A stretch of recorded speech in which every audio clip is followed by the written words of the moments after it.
పిత పుత్ర పవిత్రాత్మ నామమున ఆమేన్. క్రీస్తునాథుని యందు మిక్కిలి ప్రేమ గల ప్రియమైన సహోదరి సహోదరులారా, ఈరోజు మనము సామాన్య 15వ ఆదివారంలోనికి ప్రవేశించి ఉన్నాం. దేవుని వాక్కు సాంకేతిక యుగం, ఫలించే నేలగా మారుదాం. విత్తనము ఒక్కటే, ఫలితం ఎలా ఉంది? వాక్కును స్వీకరించండి, సమృద్ధిగా ఫలించండి. విత్తనం నుండి ఫలానికి విశ్వాస ప్రయాణం. ప్రియ సహోదరి సహోదరులారా, ఈనాటి ఆదివార పఠనాలని మనము చూసినట్లయితే, మొదటి పఠనము యెషయా గ్రంథము 55వ అధ్యాయము 10వ వచనం నుండి 11వ వచనం వరకును, రెండవ పఠనాన్ని పునీత పౌలు గారు రోమీయులకు రాసిన లేఖ 8వ అధ్యాయము 18వ వచనం నుండి 23వ వచనం వరకును, సువిశేష పఠనాన్ని పునీత మత్తయ్య గారు రాసిన సువిశేషము 13వ అధ్యాయము 1 నుండి 9 వచనాలని మనము ధ్యానిస్తూ ఉన్నాం. నా నోటి నుండి వెలువడు వాక్కు నిష్ఫలముగా నా యొద్దకు తిరిగి రాక నా సంకల్పమును నెరవేర్చును, నేను ఉద్దేశించిన కార్యమును సాధించును అని యెషయా గ్రంథము 55వ అధ్యాయము 11వ వచనము పలుకుతూ ఉన్నది. అదే విధముగా ఆత్మను తొలిఫలముగా పొందిన మనము కూడా దేవుని దత్తపుత్రత్వమును అనగా మన శరీరము విముక్తి పొందుటకును ఎదురు చూచుచు మనలో మనము మూలుగుచున్నామని పౌలు గారు రోమీయులకు రాసిన లేఖ 8వ అధ్యాయం 23వ వచనంలో పలుకుతూ ఉన్నారు. ఇకపోతే మత్తయి శుభవార్త 13వ అధ్యాయము 3వ వచనం నుండి 8వ వచనాన్ని మనము ధ్యానిస్తున్నప్పుడు, విత్తువాడొకడు విత్తనములు చల్లుటకు బయలుదేరును, కొన్ని సారవంతమైన నేలపై పడెను, అవి పెరిగి ఫలింపగా 100 60 30 పంటనిచ్చెను అని మత్తయి శుభవార్త 13వ అధ్యాయంలో పలుకుతూ ఉన్నారు. ప్రియ సహోదరి సహోదరులారా, క్రీస్తునందు ప్రియులారా, క్రైస్తవ జీవితం అనేదే ఫలించే జీవితం. 100 ఫలించాలని ప్రభు మనల్ని దీవిస్తూ ఉన్నారు. దేవుని వాక్కు మన హృదయంలో ఉండటం వలన మన జీవితం ఫలిస్తుంది. మన హృదయం ప్రభుని వాక్కును స్వీకరించే స్థితిలో ఉండాలి. ప్రభు వాక్కు ఎప్పటికీ నిష్ఫలం కాదు, సంకల్పాన్ని నెరవేరుస్తుంది. ప్రభు వాక్కు స్వీకరించిన విశ్వాసి జీవితము వృధా కాదు, దేవుని చిత్తమే నెరవేరుతుంది. ప్రియ సహోదరి సహోదరులారా, ప్రస్తుతం మనం సాంకేతిక యుగంలో జీవిస్తూ ఉన్నాం. మనం ఒప్పుకున్నా ఒప్పుకోకపోయినప్పటికీ మన ఆలోచనలు, మన ప్రవర్తన, మన జీవన విధానము ఈ సాంకేతిక ప్రభావంలో పడిపోతూ ఉన్నది. సామాజిక మాధ్యమాలు సమాచారం కోసం మాత్రమే కాదు, మన జీవన విధానానికి అనుకూలంగా మార్చుకున్నాం. అంతేకాదు, కొన్నిసార్లు మన జీవన విధానము సామాజిక మాధ్యమాలకు అనుకూలంగా మార్చుకుంటున్నాం. విచారకరమైన విషయం ఏమిటంటే, మనలో చాలామంది దేవునితో ఉన్న సంబంధంలో ప్రచార మాధ్యమాలలో ఉన్న సంబంధంలా జీవిస్తున్నారు. మనకు నచ్చిన సామాజిక మాధ్యమాన్ని మనం ఎన్నుకున్నట్లే ఎవరికి నచ్చిన దేవుడు వారికంటూ జీవిస్తూ ఉన్నారు. దేవుడు కూడా మరొక సామాజిక మాధ్యమంగా భావించేవారు కూడా లేకపోలేదు. అనుదినం దేవుని వాక్కు వింటున్నామే కానీ ఆచరించడం లేదు. సామాజిక మాధ్యమాల్లో వినోదానికి ఎక్కువ ఆసక్తి చూపించినట్లే దేవాలయంలో కూడా వినోదాన్ని చూడాలనుకునేవారు లేకపోలేదు. సత్యాన్ని స్వీకరించకుండా భౌతిక తృప్తి కోసమే దేవాలయానికి వెళ్ళేవారు చాలామంది ఉన్నారు. మనం కోరుకున్నది దేవుడు ఇవ్వడం లేదని, దేవుడే లేదని నాస్తికులుగా మారేవారు కూడా ఉన్నారు. అయితే మన జీవితం నుండి దేవుని దూరం చేసుకుంటున్నాం కాబట్టి, అందువలన ఈ రోజుల్లో సువార్తను బోధించటం చాలా కష్టంగా మారిపోయింది. సామాజిక మాధ్యమాల ఉచ్చులో చిక్కుకొని కాలం కరిపోతుండగా మనుషుల హృదయాలు బండగా మారుతున్నాయి. ఆత్మీయ జీవితం కుంటుపడుతూ ఉన్నది. కుటుంబ సంబంధ బాంధవ్యాలలో పెను మార్పును చూస్తూ ఉన్నాం. ఎవరికి ఏమీ కానట్టు జీవిస్తూ ఉన్నారు. అందుచేత సువార్త ప్రచారానికి ప్రస్తుత సాంకేతిక యుగంలో ప్రభావితం చేయగలిగే మెరుగైన మార్గాలను కథోలిక శ్రీసభ మనకు అందిస్తూ ఉన్నది. ప్రియ సహోదరి సహోదరులారా, నూతన సువార్త ప్రచారాన్ని ప్రోత్సహించే కథోలిక శ్రీసభ అధికారిక విభాగం ప్రస్తుత పరిస్థితులను అధ్యయనం చేస్తూ పలు రకాలైన సూచనలు చేస్తూ ఉన్నది. ప్రపంచానికి యేసుక్రీస్తు ఒక్కడే రక్షకుడు. ఆ ప్రభుని ప్రపంచానికి ప్రకటించడంలో నేటి సాంకేతిక యుగంలో సంక్లిష్టంగా ఉంది. కానీ శ్రీసభ ఆరంలో ఉన్నట్లే మన బాధ్యత అలాగే ఉన్నది. ప్రస్తుతం మనం ఎదుర్కొంటున్న సంక్షోభం ఏమిటంటే ప్రజల జీవితాల నుండి దేవుని దూరం చేస్తూ ఉన్నాం. క్రైస్తవ విశ్వాసం పట్ల ఉదాసీనత ప్రజా జీవితం నుండి దేవుణ్ణి దూరం పెట్టే పరిస్థితి మనకు కనిపిస్తూ ఉంది. ఇటువంటి పరిస్థితులలో ప్రజలలో విశ్వాసాన్ని నింపటం మనందరి బాధ్యత.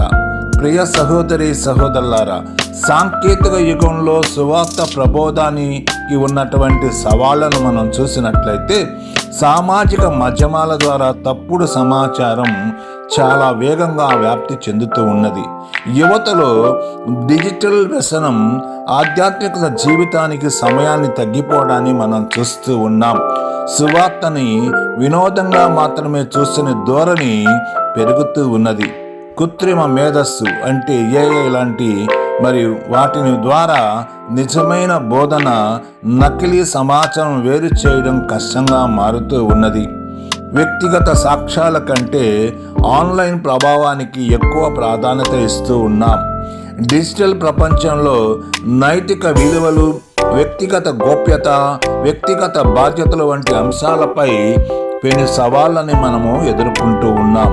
సాంకేతిక యుగంలో సువార్త ప్రబోధానికి ఆచరణాత్మకమైన సూచనలను మనము అన్వేషించాలి. శ్రీసభ అధికారిక బోధనను ఆధారంగా మాత్రమే డిజిటల్ సువార్త ప్రచారం చేయడం మనము ప్రారంభించాలి. సామాజిక మాధ్యమాలు ప్రస్తుతం ప్రాచుర్యంలో ఉన్న యూట్యూబ్, వాట్సాప్, ఫేస్బుక్, ఇతర మాధ్యమాలను బాధ్యతాయుతంగా సద్వినియోగం చేసుకోవాలి. దుర్వినియోగపరిచే అవకాశాలపై జాగ్రత్తగా ఉండాలి. చిన్న చిన్న వీడియోలు, బైబుల్ ధ్యానాలు, జీవిత సాక్ష్యాలు యువతను ఆకర్షించే విధముగా నిర్మాణాత్మకమైన పాత్రను మనము పోషించాలి. ఈ డిజిటల్ ప్రచారం మాత్రమే సరిపోదు.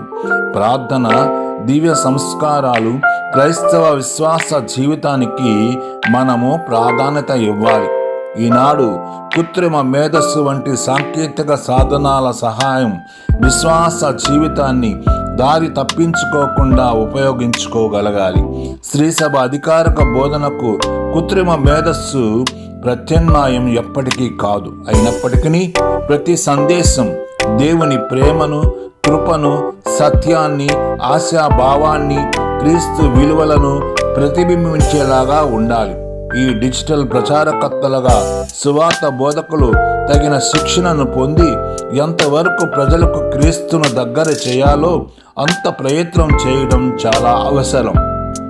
ఈ ప్రక్రియలో క్రీస్తు స్థానాన్ని తగ్గించి వ్యక్తిగత స్థానాన్ని పెంచుకునే పరిస్థితులు ఎప్పటికీ రాకూడదు.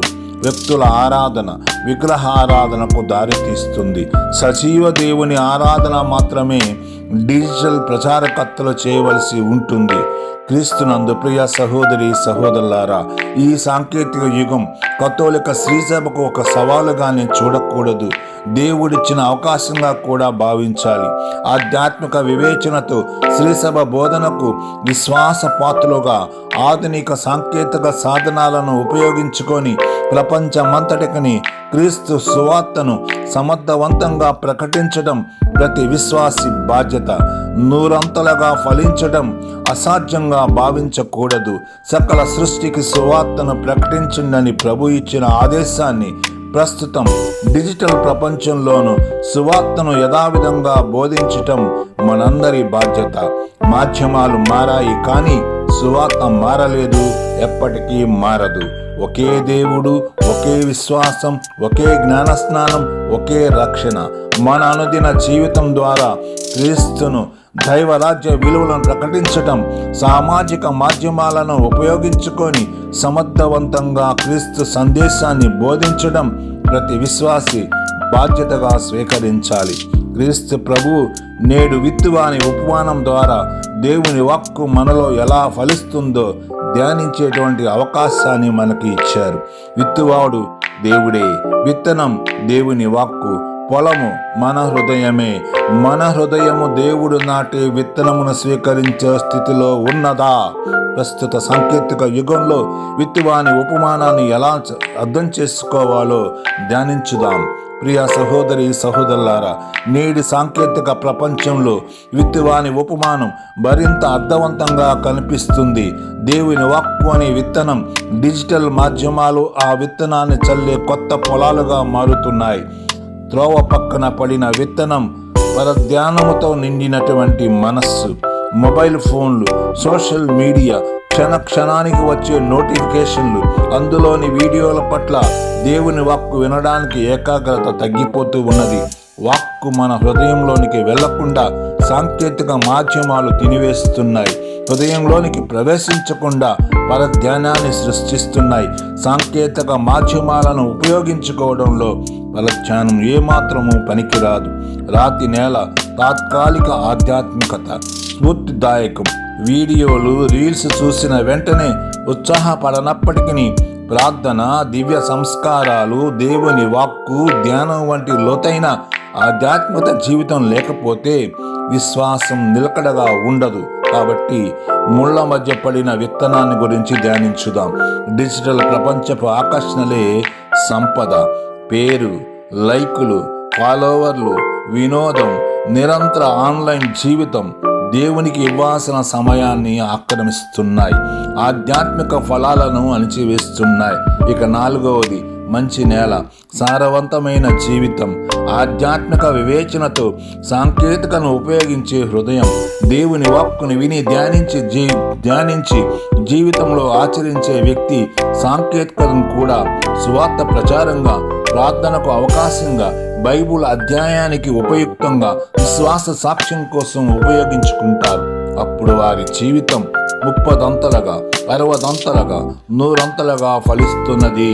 ప్రియ సహోదరి సహోదరులారా, మనము నేర్పించే ఆధ్యాత్మిక పాఠాలను ప్రస్తుత డిజిటల్ ప్రపంచంలో ఇంకా ఎక్కువ శ్రద్ధతో, ఆధ్యాత్మిక క్రమశిక్షణతో నేర్చుకోవాల్సి ఉంటుంది.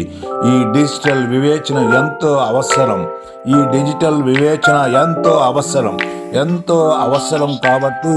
కాబట్టి మనం ఏది చూడాలి, ఏది వినాలి, ఏది పంచుకోవాలో జాగ్రత్తగా ఎంచుకోవాలి.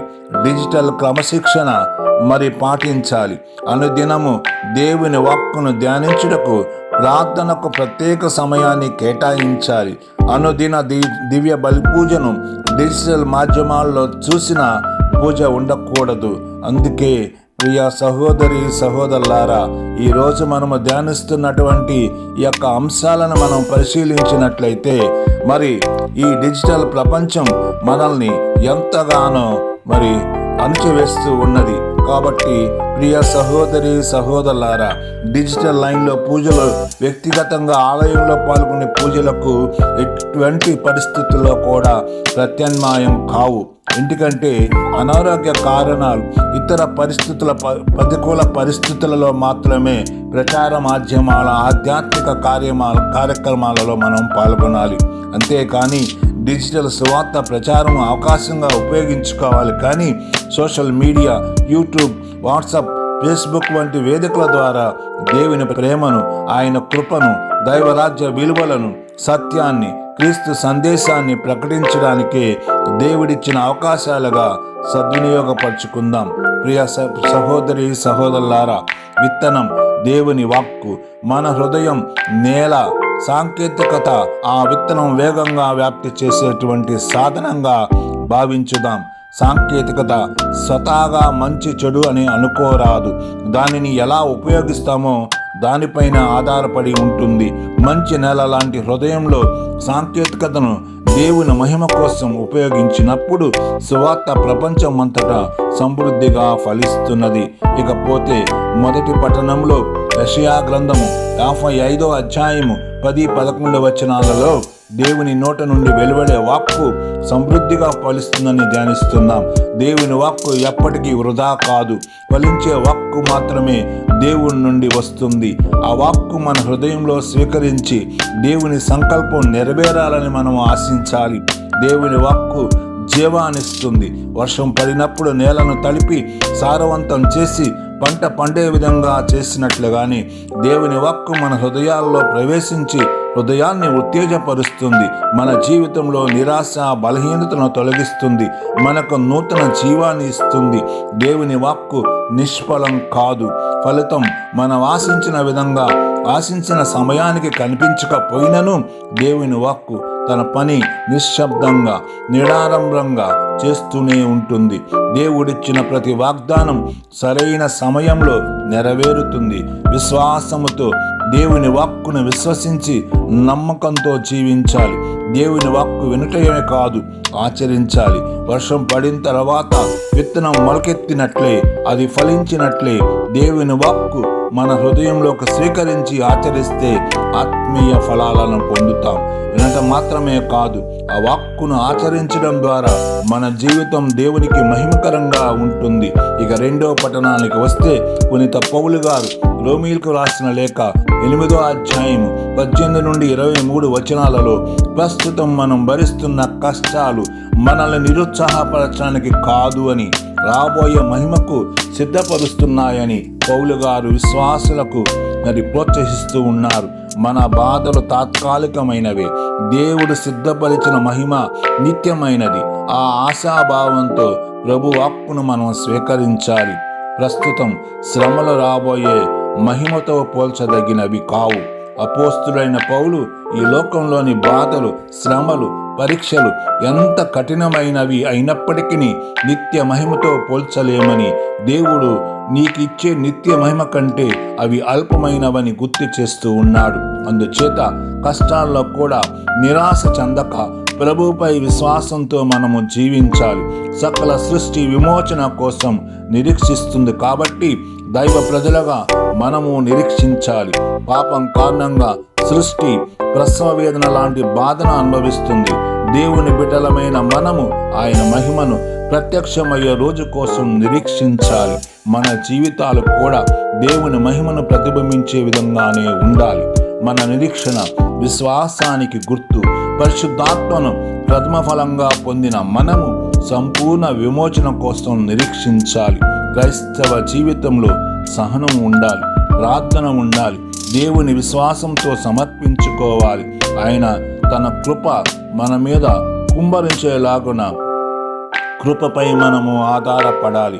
దేవుని సమయం కోసం నిరీక్షించాలి. ప్రభువే మన రక్షకుడు, ఆయనే మన విమోచన కర్త, ఆయన మహిమయే శాశ్వతమైనది. ఇకపోతే మత్తయి శుభవార్త 13వ అధ్యాయము 1-9 వచనాలలో యేసుప్రభు విత్తువాని ఉపమానం బోధించారు. యేసుప్రభు చెప్పిన విత్తువాని ఉపమానం మన హృదయ స్థితిని పరిశీలించుకునేలాగా చేస్తున్నది. దేవుని వాక్కు అందరి హృదయాల్లో విత్తబడుతున్నది. ఫలితం మరి ఎలా ఉన్నదో మనమే చూసుకోవాలి. మనము ఏ నేలను పోలి ఉన్నామో దేవుని వాక్కు ద్వారా ఆత్మ పరిశీలన చేసుకుందాం. దేవుని వాక్కు అందరి హృదయాల్లో నాటబడింది.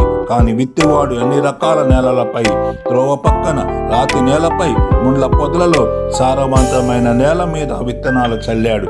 దేవుడు తన వాక్కును అందరికీ అందించారు. ఎవరు దేవుని ప్రేమను, కృపకు అతీతులు కారు. కాబట్టి హృదయం కఠినంగా ఉంటే దేవుని వాక్కు మనలోకి ప్రవేశించదు. త్రోవ పక్కన పడిన విత్తనం పక్షులు తినివేసినట్లే కఠిన హృదయాల్లో నుండి దేవుని వాక్కు ఇతర ప్రాధాన్యతలు తినివేస్తాయి. వినయంతో, పశ్చాత్తాపంతో హృదయాన్ని సిద్ధపరచుకోవాలి. లోతైన వేర్లు లేక మొక్క ఎండిపోయినట్లే లోతైన విశ్వాసం లేకపోతే దేవుని వాక్యం ఫలించదు. రాతి నేలలో పడిన విత్తనం త్వరగా మొలుస్తుంది, కానీ వేరు లేక అది ఎండిపోతుంది. ప్రార్థన, దైవ వాక్కు, ధ్యానము, దివ్య సంస్కారాల స్వీకరణ లేకపోతే దేవుని లోతైన విశ్వాసం మనలో లోపిస్తుంది. మన జీవితం ఎండిపోతుంది.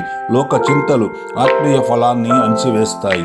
ముండ్ల మధ్యన పెరిగిన విత్తనం అణిచివేయబడినట్లే లోక చింతలు, ఆందోళనలు, సంపద, వ్యామోహాలు, వ్యర్థ వ్యాపకాలు ఆధ్యాత్మిక ఎదుగుదలను బలహీనపరుస్తాయి. మంచి నేల సమృద్ధి ఫలాలను ఇస్తుంది.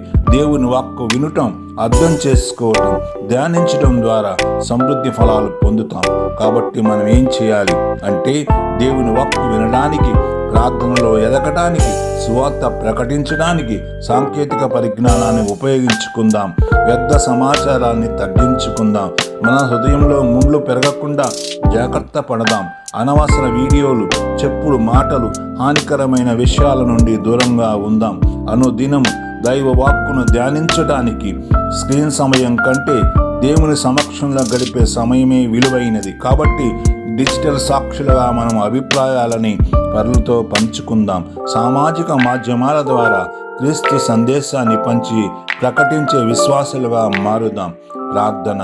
మహోన్నతులైన ఓ మా పరలోకపు తండ్రి, జీవమిచ్చే వాక్కు మాకు అనుగ్రహించినందులకు శతకోటి వందనాలు. మా హృదయం, భూమిని నీ కృపతో సారవంతం చేయండి. నీ వాక్కును విశ్వాసంతో వినుటకు, ఆసక్తితో ధ్యానించుటకు, విశ్వాసంతో ఆచరించుటకు మీ కృపను మాకు అనుగ్రహించండి. మా జీవితంలో నీ వాగ్దానం నెరవేరినట్లు నడిపించండి. నీ వాక్కు ద్వారా మాలో అవసరమైన మార్పును చేయండి. ఓ ప్రభువా, జీవమిచ్చే మీ వాక్కు మా హృదయాల్లో సమృద్ధిగా ఫలించిన వాక్కు ద్వారా మీకు సాక్షిగా జీవించేలాగా మమ్మల్ని చేయండి. కృపగల ప్రభువా, ఈ లోకంలో శ్రమల మధ్య కూడా నీ వాగ్దానాలపై నిలకడైన విశ్వాసాన్ని మాకు అనుగ్రహించండి. రాబోయే మహిమను మా కళ్ళ ముందు ధ్యానించుకుంటూ నీ ప్రేమను పొందటానికి నిరీక్షించేలా చేయండి. పరిశుద్ధాత్మ శక్తితో మమ్మ బలపరచండి. ప్రతి కష్టాన్ని సహనంతో, ధైర్యంతో ఎదుర్కొనే ధైర్యాన్ని మాకు ఇవ్వండి. కుంగిపోతున్న వారికి స్థైర్యాన్ని దయచేయండి. ఓ క్రీస్తు ప్రభువా, మా హృదయాలని సారవంతమైన నేలగా సిద్ధపరచండి. నీ వాక్కు వినుటకు, ఆచరించుటకు అనుకూలంగా మార్చండి. లోక చింతలు, వ్యర్థ వ్యాపకాలు, సాంకేతిక వ్యామోహాలు ఆత్మీయ జీవితాన్ని అణచివేయకుండా మమ్మలను కాపాడండి. మేము ప్రతిరోజు ఉపయోగించే మొబైల్, ఇంటర్నెట్, సాంకేతిక సాధనాలు నీ మహిమ కోసం ఉపయోగించే జ్ఞానాన్ని దయచేయండి. మా జీవితాలు నీ వాక్కు ఫలాలతో నిండి అనేక మందికి ఆశీర్వకరంగా మారునట్లు మమ్మలను దీవించండి. ఈ సాంకేతిక యుగంలో మీకు సాక్షులుగా మమ్మల్ని నిలబెట్టండి. ఆమేన్. యేసుక్రీస్తు కృప, ప్రేమ, దేవుని ప్రేమ, పవిత్రాత్మ సావాసం మనందరికీ లభించునుగాక. ఆమేన్, ఆమేన్, ఆమేన్, ఆమేన్. ఇట్లు మీ పూదోట స్వరాజ్య ప్రసాద్.